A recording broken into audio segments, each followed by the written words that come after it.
de possession ancestrale qu'il est possible de régulariser. Il ne faut pas oublier le poids de la lignée, l'héritage. Cette terre transmise de génération en génération, dont les documents, même anciens, portent en eux une légitimité qu'il faudra faire reconnaître officiellement. Chacun de ces droits est une porte d'entrée vers l'immatriculation. Si vous avez acheté un terrain à un particulier, l'acte de vente sous seing privé, les attestations de cession, les procès-verbaux de palabre, tous ces papiers sont les premiers fils qui tissent la trame de votre légitimité.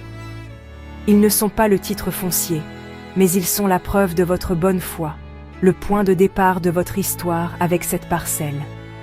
Il est crucial de comprendre la nature de votre droit, car c'est elle qui dictera la stratégie à adopter, les arguments à présenter.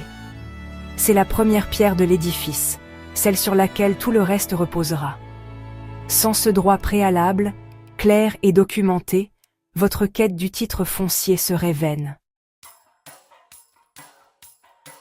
Une fois votre droit initial établi, vous ne pouvez continuer seul ce périple. La loi et la complexité du terrain exigent des guides, des experts qui connaissent la carte et le langage de l'administration. Le premier de ces alliés est le notaire. Il n'est pas un simple rédacteur d'actes. Il est le conseiller, le stratège de votre démarche. Il va ausculter vos documents, vérifier la validité de votre droit et surtout, s'assurer que le terrain que vous convoitez est immatriculable, c'est-à-dire qu'il n'appartient pas déjà à l'État, qu'il n'est pas grevé d'une servitude cachée ou qu'il ne fait pas l'objet d'un litige déjà enregistré. Le notaire est votre premier rempart contre les erreurs coûteuses et les désillusions. À ses côtés, ou parfois en premier recours, se trouve le géomètre expert agréé. Si le notaire est le gardien de la loi, le géomètre est le gardien de la terre elle-même. C'est lui qui va la mesurer, la borner, en dessiner les contours précis. Il va établir les plans cadastraux, qui sont le portrait technique et indiscutable de votre parcelle.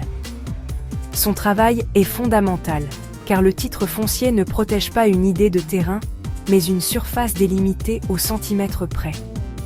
Consulter ces deux professionnels n'est pas une option, c'est une nécessité absolue. Ils sont les architectes de votre dossier, ceux qui transforment un droit précaire et des documents épars en un dossier solide, cohérent et prêt à être soumis à l'œil vigilant de l'administration des domaines. Le moment est venu de matérialiser votre demande. C'est l'étape de la constitution du dossier. Un acte presque rituel où chaque pièce a son